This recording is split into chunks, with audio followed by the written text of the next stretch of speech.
क्या आपका सपना है इस बार एसएससी सीरियल 2024 में सिलेक्शन लेने का? अगर आपका सपना है एसएससी सीरियल 2024 में सिलेक्शन लेने का तो आइए आज देखते हैं आप में है कितना दम। नमस्कार भाइयों, मैं आप सभी का स्वागत करता हूं आपके अपने channel trick at double Sudhir में। दोस्तों, अगर अभी तक आप लोगों ने अपने चैनल को सब्सक्राइब कर लें, क्योंकि हम आप लोगों के लिए डे बाई डे क्लास लेके आ रहे हैं और आपकी ये स्पेशल क्लास एसएससी सीजीएल के लिए रहने वाली हैं। और आपसे पता है कि एसएससी सीजीएल 2024 हमारा ये चल रहा है, ठीक है, क्लियर है। और अगर आप लोगों का सपना है तो आप लोग चैनल को जरूर सब्सक्राइब करेंगे। आपसे पता है कि सभी लोगों को है जी के जीएस से बहुत डर लगता है। क्या जी के जीएस से आपको बहुत डर लगता है, लेकिन आपका भाई आप लोगों के लिए ऐसे प्रश्न लेके आया है, ऐसे प्रश्न छांट के लाया है, ऐसे प्रश्न आपको कराएंगे कि आप लोग भी कहोगे। अगर हम एग्ज़ाम से पहले आपको इतना करा देंगे कि जिस दिन आप लोग एग्ज़ाम देने जाओगे तो आप एग्ज़ाम दे के आओगे तो आप भी कहोगे कि भाई आपने जो कराया वही हमारे एग्ज़ाम में आया है। यानी हम आपको एसएससी सीजीएल 2024 एग्ज़ाम के लिए विगत 24 वर्षों में पूछे गए प्रश्नों को कराने वाले हैं। क्या जो प्रश्न अभी तक पूछे गए 24 वर्षों में वह प्रश्न हम आपको कराने वाले हैं इस क्लास के माध्यम से। आपको सिर्फ क्या इसी क्लास के एक ही क्लास में करा दोगे? नहीं मेरे भाई, एक क्लास में नहीं करा पाएंगे। देखिए, हम आपको क्या पेपर बाय पेपर कराएंगे। सबसे पहली बात यह है कि आपने आप ये कहना पूरे यूट्यूब चैनल पर देख लेना, आपको कोई एक टीचर ऐसा भी नहीं मिलेगा जिसमें आपको ये बताएगा कि आपका कौन से चैप्टर से, यानी आपके कौन से चैप्टर से कितने प्रश्न पूछे जाते हैं, लेकिन आपका भाई आपको सारी चीज़ें बताने वाला है।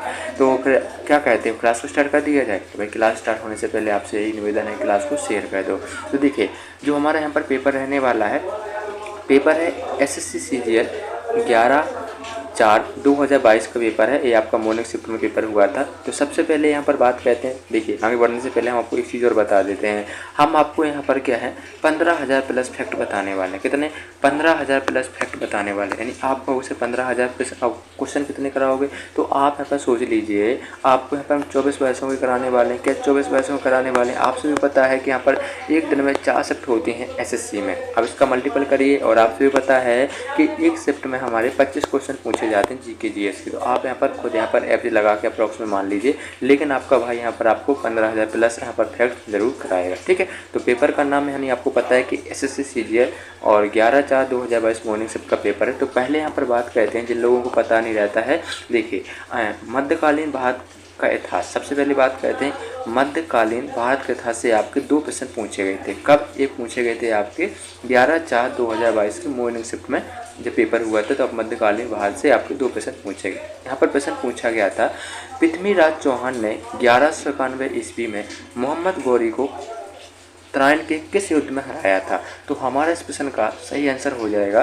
पृथ्वीराज चौहान ने 1191 ईस्वी में मोहम्मद गौरी को तराइन के प्रथम युद्ध में हराया था। किस युद्ध में हराया था? प्रथम युद्ध में हराया था। देखिए, ये हमारे क्या तीनों युद्ध की यहाँ पर डेट लिखी हुई है। यहाँ पर हम बात करें कि जो तराइन का प्रथम युद्ध हुआ था कब हुआ था? ये हुआ था आपका 1191 ईस्वी में। कब हुआ था? 1191 ईस्वी में। और किसके बीच हुआ तराइन का प्रथम युद्ध? तो ये हुआ था आपका पृथ्वीराज चौहान एंड मोहम्मद गौरी के बीच हुआ था। लेकिन पृथ्वीराज चौहान ने यहाँ पर किसको हराया था तराइन के प्रथम युद्ध में? तो ये हराया था मोहम्मद गौरी को हराया था। अब बात करते हैं कि जो तराइन का द्वितीय युद्ध हुआ था ये कब हुआ था? तो तराइन का द्वितीय युद्ध ये आपका मोहम्मद गौरी और पृथ्वीराज चौहान के बीच में हुआ था। और इस युद्ध में जो तराइन का द्वितीय युद्ध हुआ था, इसमें क्या है, मोहम्मद गौरी ने पृथ्वीराज चौहान को हराया था। किसको हराया था? पृथ्वीराज चौहान को हराया था। और इसी युद्ध के समय क्या है, पृथ्वीराज चौहान की मृत्यु हो गई थी। जैसे प्रश्न पूछा जा सकता है आपके एग्जाम में कि बताइए पृथ्वीराज चौहान की मृत्यु किस ईस्वी में हुई थी? तो वहाँ पर आपको लगाना है कब? ये लगाना 1992 ईस्वी में क्या है पृथ्वीराज चौहान की क्या हुई थी? मृत्यु हुई थी। कब हुई थी? किस युद्ध के कारण? ये हुई थी तराइन के सेकेंड युद्ध में इनकी मृत्यु हो गई थी। किसने की थी? तो ये की थी मोहम्मद गौरी ने की थी, ठीक है, क्लियर है। चलिए, अब जैसे एग्जामिनर पूछ ले आपसे क्वेश्चन कि बताओ तराइन का तृतीय युद्ध कब हुआ था? जो तराइन का तृतीय युद्ध है ये आपका 1216 ईस्वी में हुआ था। कब हुआ था? देखिए, यहाँ पर हम बात करते हैं कि तराइन का तृतीय युद्ध है आपका 1216 ईस्वी में हुआ था। किसके बीच हुआ था? तो ये हुआ था जो दिल्ली सल्तनत के मामलुक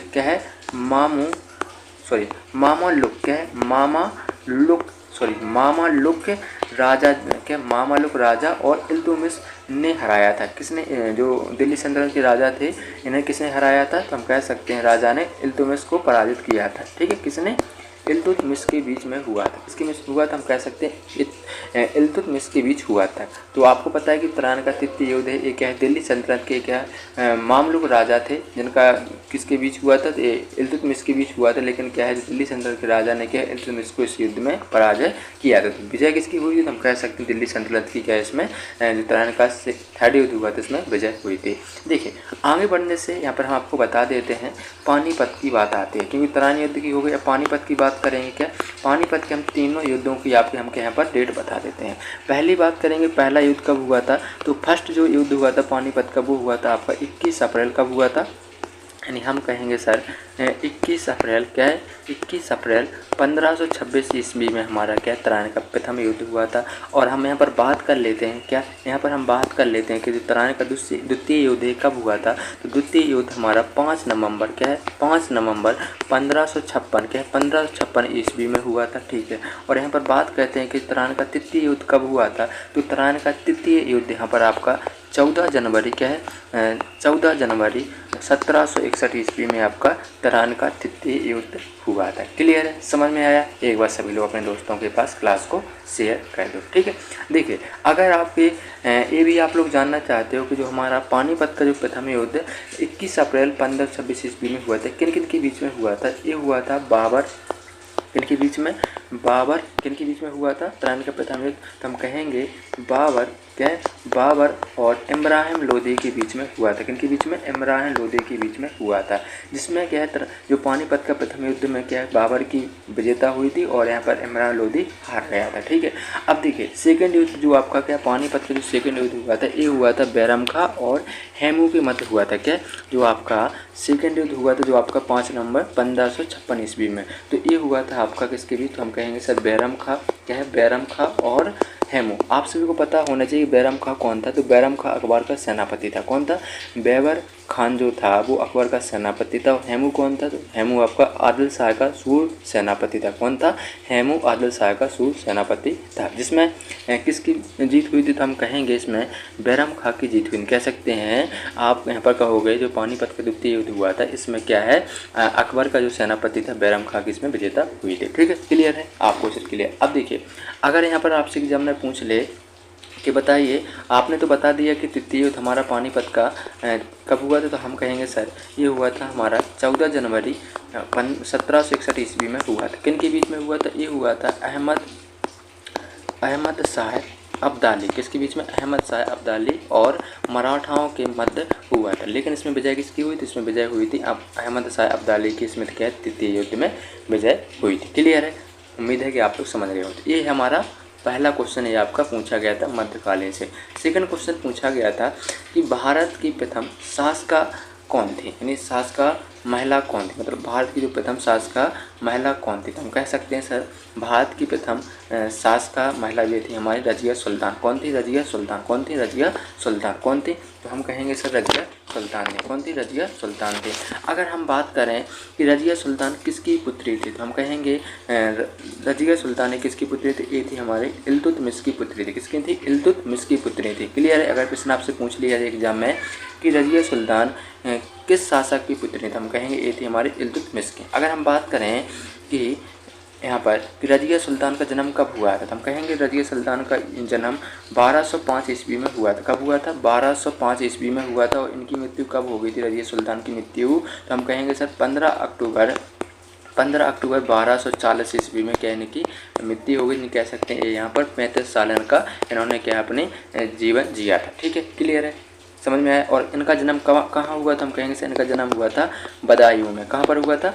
बदायूं में इनका जन्म हुआ था। ठीक है, चलिए ये हमारे क्या मध्यकालीन से 2 प्रश्न पूछे गए थे। कब थे ये पूछे गए थे? मॉर्निंग शिफ्ट में, जो आपका 11/4/2022 में पेपर हुआ था। अब देखिए यहाँ पर बात करते मध्यकालीन हो गया, उसके बाद बात करेंगे आधुनिक भारत का इतिहास। मतलब आधुनिक भारत से भी हमारा एक प्रश्न पूछा गया। प्रश्न क्या पूछा? प्रश्न पूछा गया था ब्रिटिश ईस्ट इंडिया कंपनी ने 1761 ईस्वी में फ्रांसीसियों से को छीन गए उस पर कब्जा कर लिया था। क्या छीना था? तो हम कहेंगे ब्रिटिश ईस्ट कंपनी ने 1761 ईस्वी में फ्रांसीसियों से क्या है पांडिचेरी यानी क्या है पांडुचेरी को छीनकर उस पर कब्जा कर लिया। कब किसने किया था? तो हम कहेंगे सर फ्रांसीसियों ने। किसने छीना था? छीना था ईस्ट इंडिया कंपनी ने। कब? 1761 में। अगर हम बात करें कि ईस्ट इंडिया कंपनी, क्या बात करेंगे? आप कहोगे सर पर बात करेंगे ईस्ट इंडिया कंपनी की स्थापना कब हुई थी? तो हम कहेंगे ईस्ट इंडिया कंपनी की स्थापना 1600 ईस्वी में हुई थी। कब हुई थी? 1600 ईस्वी में हुई थी। ठीक है, अगर प्रश्न आपसे पूछ लिया जाए कि बताओ ईस्ट इंडिया कंपनी की स्थापना कब हुई, तो हम कहेंगे सर ये हुई थी हमारी 1600 ईस्वी में हुई थी। अगर प्रश्न आपसे पूछ लिया जाए कि बताओ इसका मुख्यालय कहाँ है, तो ईस्ट इंडिया कंपनी का मुख्यालय वो है आपका लंदन में। कहाँ पर है? लंदन है, यूके में। कहाँ पर है? आपका यूके नहीं, लंदन में। ठीक है, क्लियर है आपको? सिर्फ क्लियर। आगे चलिए, अगर हम बात करें कि ईस्ट इंडिया कंपनी की स्थापना किसने की थी, तो ईस्ट इंडिया कंपनी की स्थापना आपके थॉमस क्या है? थॉमस लिखा है, क्या लिखा है? Thomas Smith. क्या है? थॉमस स्मिथ एंड क्या है? John Barnes. क्या है? जॉन बार्न्स ने क्या स्थापना की थी। देखिए एक बार फिर समझिए, आपसे पता है कि ईस्ट इंडिया कंपनी की स्थापना कब हुई थी? तो ईस्ट इंडिया कंपनी की स्थापना आपकी 1600 ईस्वी में हुई थी।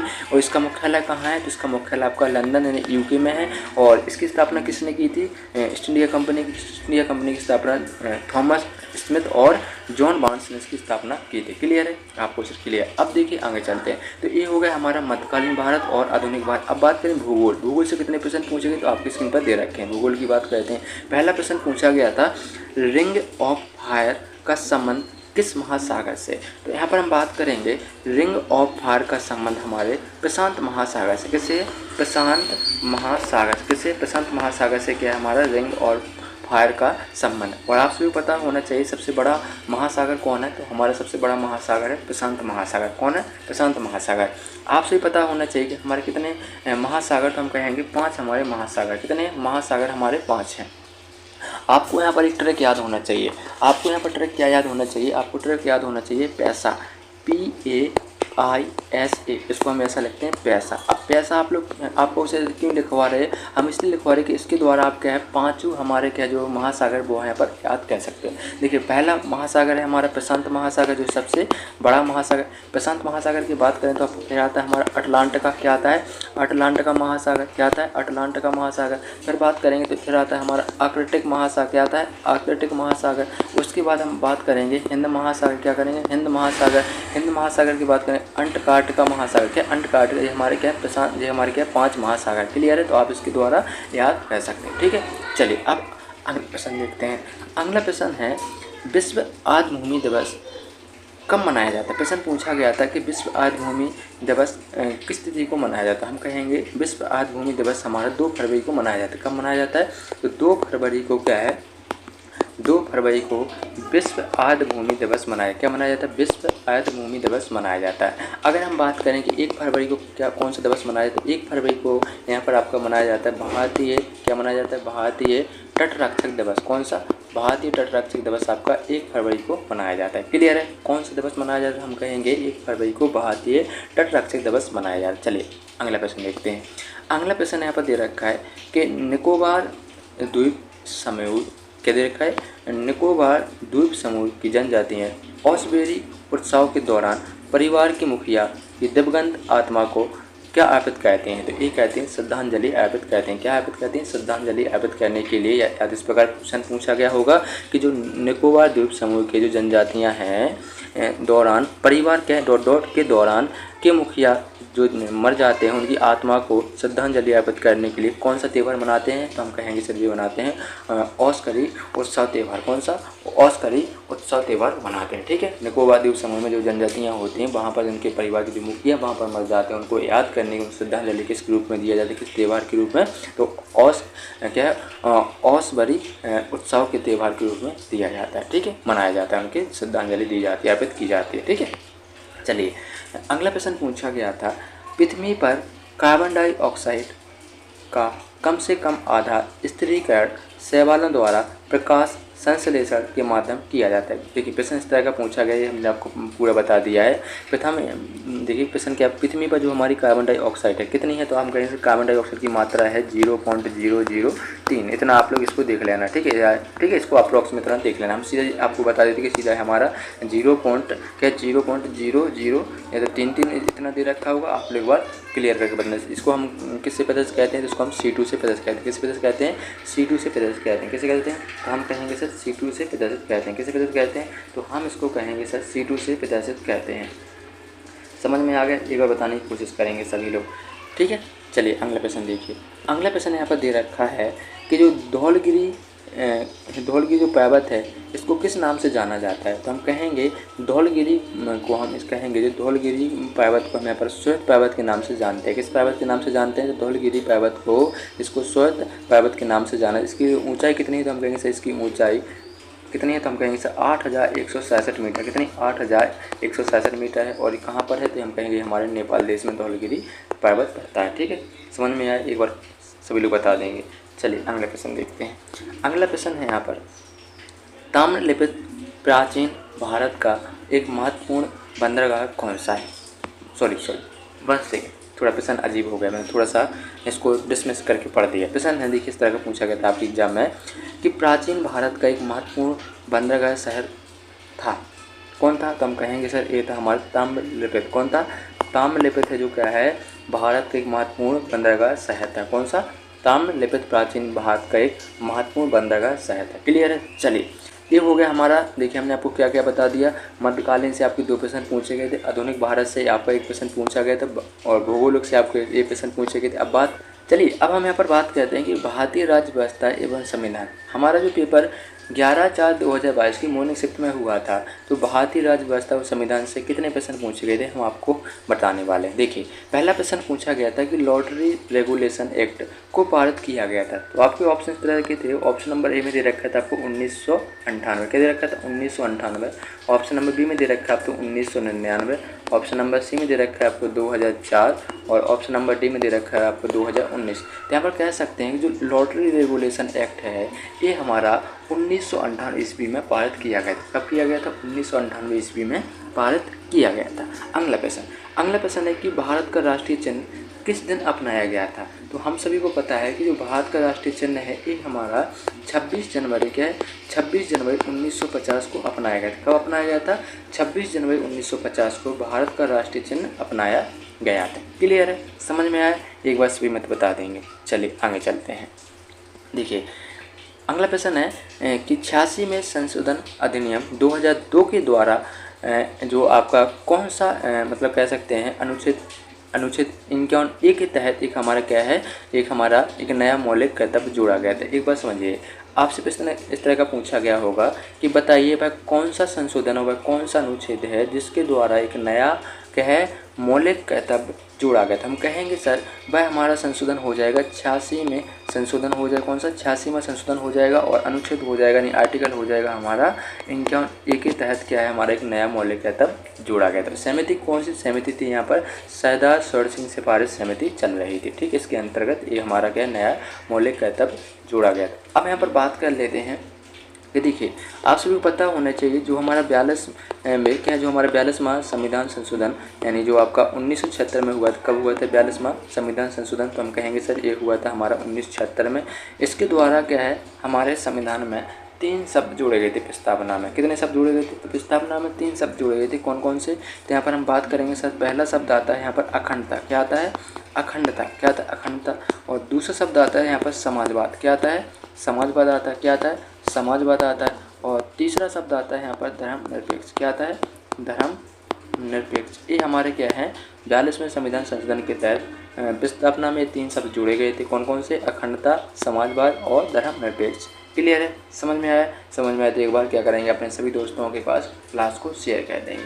और आप सभी पता है कि 42वें संविधान संशोधन को हमारा क्या है लघु संविधान यानी कि मिनी कॉन्स्टिट्यूशन कहा जाता है। क्या कहा जाता है, अगर प्रश्न आपसे पूछे जाए कि लघु संविधान किसे कहा जाता है तो हम कहेंगे लघु संविधान हमारे 42वें संविधान संशोधन को कहा जाता है।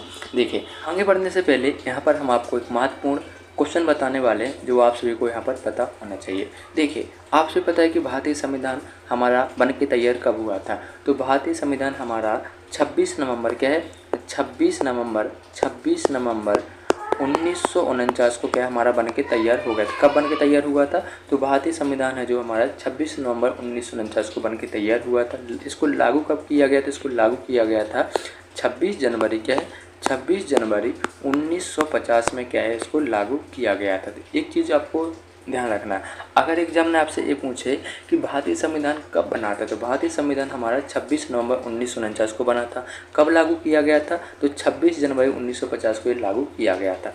क्लियर है। और आपसे पता होना चाहिए कि भारतीय संविधान दिवस कब मनाते हैं, तो भारतीय संविधान दिवस आपका ये मनाया जाता है 26 नवंबर को मनाया जाता है। 26 नवंबर को आपको क्या है भारतीय संविधान दिवस मनाते हैं, ना कि आपका 26 जनवरी। कब मनाते हैं, तो भारतीय संविधान दिवस आपका 26 नवंबर को मनाते हैं। इस चीज़ को आपको विशेष ध्यान रखना है। और आप सभी पता है कि 26 जनवरी को कौन सा दिवस मनाया जाता है, तो 26 जनवरी को हमारा गणतंत्र दिवस मनाया जाता है। क्या मनाया जाता है, तो यहाँ पर हम कहेंगे सर गणतंत्र दिवस मनाते हैं। और 15 अगस्त को हम क्या मनाते हैं, तो हम कहेंगे सर 15 अगस्त को हम स्वतंत्रता दिवस मनाते हैं। क्या मनाते हैं, स्वतंत्रता दिवस मनाते हैं। और आप सभी पता होना चाहिए कि भारतीय संविधान के जनक किसे कहा जाता है, पितामह किसे कहते हैं, तो भारतीय संविधान के पितामह डॉक्टर भीमराव अम्बेडकर को कहते हैं। किसे कहते हैं, डॉक्टर भीमराव अम्बेडकर जी को कहते हैं भारतीय संविधान के पिता। ठीक है। अगर हम बात करें कि किसके विचार पर किसने सुझाव दिया था कि हमारा खुद का एक संविधान होना चाहिए, तो ये हो जाएगा हमारा एम.एन. रॉय। क्या हो जाएगा, एम.एन. रॉय। क्या हो जाएगा, एम.एन. रॉय के एम.एन. रॉय के विचार के द्वारा के हमारा संविधान का एक गठन हुआ। तो इसके बाद क्या समिति बैठी थी, फिर हमारा पहला के यहाँ पर कह सकते हैं पहली मीटिंग हुई। इसलिए आपको किसका विचार था, ये था हमारा एम.एन. रॉय का।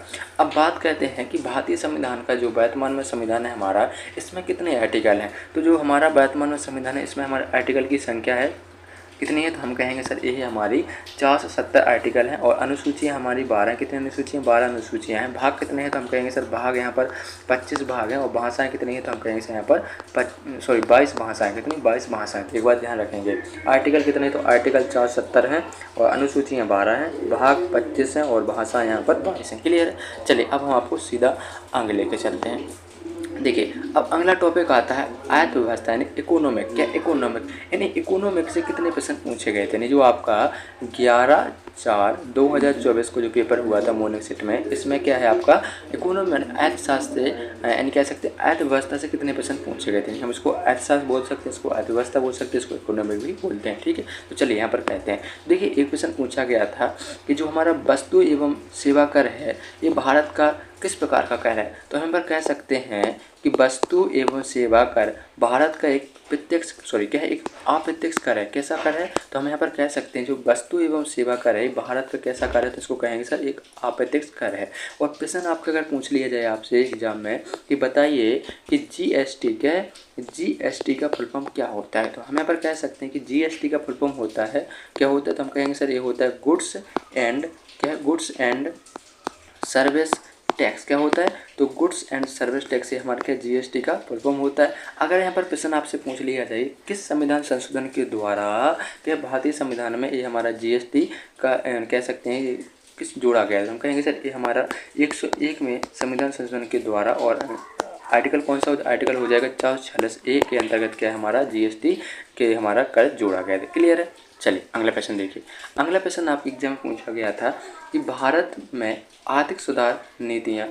में प्रारंभ की गई थी। तो यहाँ पर आपको ध्यान रखना है कि जो भारत में आर्थिक सुधार नीतियाँ हैं ये हमारे 1991 ईस्वी में क्या है आपकी नीतियाँ प्रारंभ की गई थी। कब की गई थी, तो भारत में जो आर्थिक सुधार नीतियाँ हैं हमारे कह सकते हैं कि 1991 वर्ष में प्रारंभ की गई थी। क्लियर है। चलिए अब देखिए ये हो गया हमारा, आपको क्या क्या बता दिया, तो देखिए यहाँ पर हमने आपको मध्यकालीन भारत का इतिहास बता दिया कि ये प्रश्न पूछे गए थे, आधुनिक भारत का इतिहास बता दिया कि ये प्रश्न पूछे गए थे, भूगोल से आपके ये प्रश्न पूछे गए थे, और भारतीय राज्य व्यवस्था संविधान से ये प्रश्न पूछे गए थे, और अर्थव्यवस्था से आपके ये प्रश्न पूछे गए थे। अब हम बात करते हैं कि साइंस से यानी कह सकते हैं कि हमारे फिजिक्स के यानी क्या फिजिक्स से क्या प्रश्न पूछा जाता है, रसायन से क्या और जीव विज्ञान से क्या, ये हम आपको सारी चीज़ों, कंप्यूटर से क्या प्रश्न पूछे जाते हैं, स्टैटिक जीके में क्या क्वेश्चन पूछे जाते हैं, आपको सारी चीज़ें यहाँ पर बताने वाले। आपको टॉपिक वाइज टॉपिक करा रहे हैं। आपको यूट्यूब पर सर्च कर लेना, ऐसा कोई भी टीचर नहीं मिलेगा जो आपको टॉपिक वाइज बताएगा कि आपके प्रश्न पूछे जाते हैं। तो सबसे पहले बात करेंगे भौतिक विज्ञान। ठीक है। यहाँ से हमारा क्या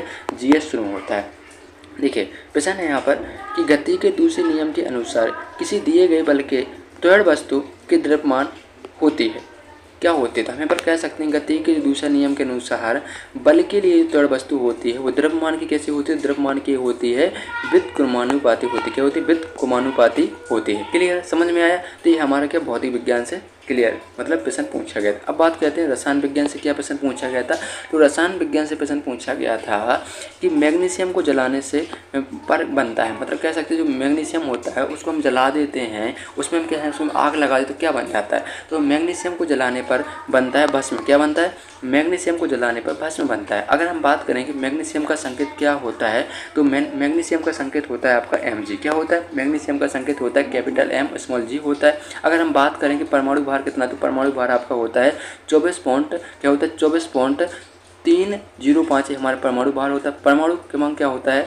तो मैग्नीशियम का परमाणु क्रमांक होता है 12। क्या होता है? परमाणु क्रमांक 12 होता है। अगर हम बात करें किस ब्लॉक के अंतर्गत आता है, तो हम कहेंगे सर मैग्नीशियम हमारे क्या है एस ब्लॉक के अंतर्गत आता है। किस ब्लॉक के अंतर्गत आता है? तो ये हमारा एस ब्लॉक के अंतर्गत आता है। क्लियर है? तो ये हमारा रसायन से संबंधित हो गया। ठीक है, चलिए अगला प्रश्न जीव विज्ञान का। आप देखिए जीव विज्ञान से क्या प्रश्न पूछा गया था। जीव विज्ञान से प्रश्न पूछा गया था आपका ये दे रखा है, प्रश्न दे रखा है उपशमन प्रदूषण की कोटि या तीव्रता को कम कर रहा है या समाप्त कर रहा है। यानी इसको समझने की बात ये है। देखिए जो हमारा कह सकते हैं कि उपशमन प्रदूषण की कोटि को यह तीव्र कर रहा है और कम कर रहा है या समाप्त कर रहा है। कौन? तो ये हमारा उपशमन प्रदूषण कर रहा है। कौन? कोटि तीव्रता को कम करता है प्रदूषण की और समाप्त भी कर रहा है। कौन कर रहा है? तो ये हमारा क्या उपशमन कर रहा है। कौन कर रहा है? एक उपशमन एक यंत्र क्या है, उपशमन एक यंत्र होता है जो कि प्रदूषण की कोटि को कम कर रहा है और उसकी तीव्रता को भी कम कर रहा है। और उसके जो उसकी कोटि होती है नहीं, जो उसकी कैसे तीव्रता होती है कितनी तीव्रता से उसको भी ये कम कर रहा है। कौन? उपशमन यंत्र। ठीक है, चलिए अगला प्रश्न देखिए। अब देखिए यहाँ पर बात करते हैं कि यहाँ पर देखिए और प्रश्न भी दे रखे हैं आपके विज्ञान से संबंधित, यानी हम कहेंगे सर जीव विज्ञान। तो पहला प्रश्न यहाँ पर हो गया। सेकंड क्वेश्चन है कि पौधों का संख्यात्मक वर्गीकरण देखने योग्य सभी विशेषताओं पर आधारित होता है। देखिए इस बात को समझिए। प्रश्न आपका यहाँ पर पूछा गया होगा कि पौधों का जो संख्यात्मक वर्गीकरण होता है किस पर आधारित होता है। हम कहेंगे सभी विशेषताओं पर आधारित होता है। किस पर आधारित होता है? तो देखने योग्य किस पर होता है? सभी विशेषताओं पर योग्य होता है। अगला प्रश्न है यहाँ पर हाइड्रोफाइट्स में पाए जाने वाले विषिकृत मूल्य हैं जो कैसे कहलाते हैं। तो हम कहेंगे हाइड्रोफाइट्स में पाए जाने वाले मूल्य कैसे होते हैं? ये होते हैं हमारे इम्यूनोमेटोफोर्स। कैसे होते हैं? तो हम कहेंगे हाइड्रोफाइट्स में पाए जाने वाले विषिकृत कैसे होते थे? हमारे मूल न्यूटोमेटोफोर्स कहलाते हैं। क्या कहलाते हैं? न्यूमेटोफोर्स कहलाते हैं। ठीक है, क्लियर है? क्या कहलाते हैं? न्यूमेटोफोर्स कहलाते हैं। एक बार फिर समझिए, हाइड्रोफाइट्स में पाए जाने वाले विषिकृत मूल्य कहलाते हैं। वो क्या कहलाते हैं? ये कहलाते हैं हमारे न्यूमेटोफोर्स कहलाते हैं। क्या कहते हैं? न्यूमेटोफोर्स कहलाते हैं। चलिए अब यहाँ पर बात करते हैं कंप्यूटर से क्या प्रश्न पूछे। क्या है कहने की बात यह है, ये लिखा है आपका विज्ञान एवं प्रौद्योगिकी तथा कंप्यूटर। सीधी सीधी बात करेंगे कंप्यूटर से क्या, तो आपका कंप्यूटर से एक ही प्रश्न पूछा जा सकता है। देखिए डॉस होगा, विंडोज़ होगा और यहाँ पर यूनिक्स होगा, लिनक्स होगा और एमकॉस हो गया और यहाँ पर आपका उबुंटू हो गया। ये सभी किसकी उदाहरण है? तो हम कहेंगे सर ये सभी हमारे ऑपरेटिंग सिस्टम के उदाहरण है। क्या डॉस होगा, विंडोज़ होगा, यूनिक्स होगा, लिनक्स कैसे हैं? तो हम कहेंगे सर ये हमारे ऑपरेटिंग सिस्टम के उदाहरण। अगर हम यहाँ पर बात करें, यहाँ पर हम बात करें कि रोम का फुल फॉर्म क्या होता है। क्या रोम का फुल फॉर्म क्या होता है? तो हम कहेंगे सर जो रोम होता है इसका फुल फॉर्म होता है हमारा क्या होता है? तो हम कहेंगे सर रोम का फुल फॉर्म होता है क्या होता है? तो आपको सर रीड ओनली मेमोरी। क्या होता है?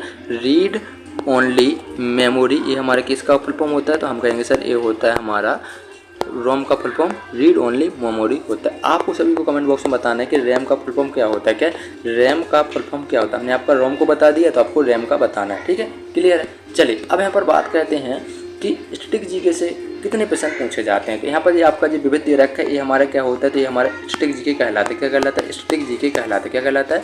स्टैटिक जीके कहलाता है। तो पहला प्रश्न आपकी स्क्रीन पर दे रखा है कि मुंबई सिटी FC ने इंडियन सुपर लीग जीती थी। कब जीती थी? तो हम कहेंगे मुंबई सिटी FC ने यानी कह सकते मुंबई सिटी FC ने इंडियन सुपर जो लीग है ये आपकी 2020 से 2021 के साथ में जीती थी। कब? 2020 और 2021 के बीच में जीती थी। ठीक है, अगला प्रश्न है कि घटम एक बड़े आकार वाला संकीर्ण मुँह का एक मिट्टी का बर्तन है जो क्या उपयोग में इसका क्या कहते हैं? तो इसका उपयोग हम क्या कहते हैं? जो घटम का एक बड़ा आकार वाला एक क्या होता है? एक मिट्टी का जो बर्तन होता है संकीर्ण मुँह का, तो इसका क्या कहते हैं? इसका हम उपयोग तबले के रूप में, जो तबला होता है, तबला वादक आपने सुना होगा, तो आपको बताना तबला वादक एक किसी तबला वादक के एक नाम बताना है। ठीक है, तो इसका उपयोग किस में किया जाता है? घटम का। तो घटम का क्या है? तबला के रूप, तबला को बनाने में इसका उपयोग किया जाता है। क्या घटम किस में किसका उपयोग किया जाता है? तो घटम को बनाने में जो घटम होता है उसका उपयोग किसके लिए किया जाता है? तो तबले को बनाने में किया जाता है। इस चीज़ का आपको विशेष ध्यान रखना है। अगला प्रश्न देखिए, the secret of the bell पुस्तक के लिखिता कौन है? भाई आप सभी को एक चीज़ याद रखना है, एक हमारा जो टॉपिक हम आपको बता रहे हैं, जितने भी आपकी पुस्तक हैं, क्या जितने भी पुस्तक के लेखक हैं सभी को याद करना है, क्योंकि आपका एक क्वेश्चन आपका हर शिफ्ट में पूछा जाता है। देखिए, तो जो हमारी the secret of the bell पुस्तक है, एक इसके लेखक कौन है? तो इसके लेखक है हमारे श्री अरविंदो द्वारा क्या पुस्तक लिखी गई? इसके द्वारा लिखी गई थी, श्री अरविंदो द्वारा पुस्तक लिखी गई थी। अगला प्रश्न है, अंतर्राष्ट्रीय मातृ पितृ दिवस 2021 की थीम क्या है? तो हम यहाँ पर कह सकते हैं कि अंतर्राष्ट्रीय मातृ पितृ दिवस 2021 की जो थीम है वो हमारी है रीस्टोर अवर। कौन सी थीम है? तो हम कहेंगे ये हमारी रीस्टोर अवर, ये हमारी इसकी थीम है। ठीक है, अगला प्रश्न है 22 मार्च विश्व यानी कह सकते हैं, इस प्रकार प्रश्न दे रखा हुआ एग्जाम में कि विश्व जल दिवस के रूप में मनाया जाता है। तो विश्व जल दिवस के रूप में क्या मनाया जाता है? मतलब जो आपका कह सकते हैं कि विश्व जल दिवस कब मनाया जाता है? विश्व जल दिवस ये हमारा 22 मार्च को मनाया जाता है। कब मनाया जाता है? तो हम कहेंगे कि जो हमारा विश्व जल दिवस है ये हमारा क्या है 22 मार्च को मनाया जाता है। क्लियर है? आपको सब क्लियर है? अगर हम बात करें कि वुमेन डे कब मनाते हैं, क्या आपको बताने कि वुमेन डे कब मनाते हैं, तो हम कहेंगे सर जो वुमेन डे है यानी महिला दिवस कब मनाते हैं, सभी लोग बताइए जल्दी से। तो आप लोगों को क्या है कमेंट बॉक्स में बताना है कि महिला दिवस कब मनाते हैं। ठीक है, कमेंट बॉक्स में हमको जरूर बताना कि महिला दिवस है। आप सभी पता है कि महिला दिवस हमारा 8 मार्च को मनाया जाता है, सभी को पता होना चाहिए कि 8 मार्च को क्या है महिला दिवस मनाते हैं। ठीक है, तो आज की इस क्लास के माध्यम से मेरे प्यारे भाइयों, मेरे प्यारे साथियों, आपको एसएससी सीजीएल 11/4/2022 को जो मॉर्निंग शिफ्ट में पेपर हुआ था और जीके जीएस के टॉपिक वाइज हमने क्वेश्चन कराए हैं, और कल की क्लास जो होने वाली है वो होने वाली है एसएससी सीजीएल जो 11/4/2022 के जो आफ्टरनून शिफ्ट में जो पेपर हुआ था, तो कैसे प्रश्न पूछे गए थे आपके टॉपिक वाइज, तो हम आपको कल की क्लास में कराएंगे। तो आज के में इतना ही रखते हैं। उम्मीद करते हैं कि आप लोग क्लास पसंद आए हो। क्लास पसंद है मेरे क्लास को लाइक कर दो, दोस्तों के पास शेयर कर दो। अगर चैनल को सब्सक्राइब नहीं, चैनल को सब्सक्राइब कर दो। कमेंट बॉक्स में जरूर बताओ क्लास कैसी लगी। तो मिलते हैं कल एक नई क्लास के साथ, तब तक के लिए जय हिंद, जय भारत।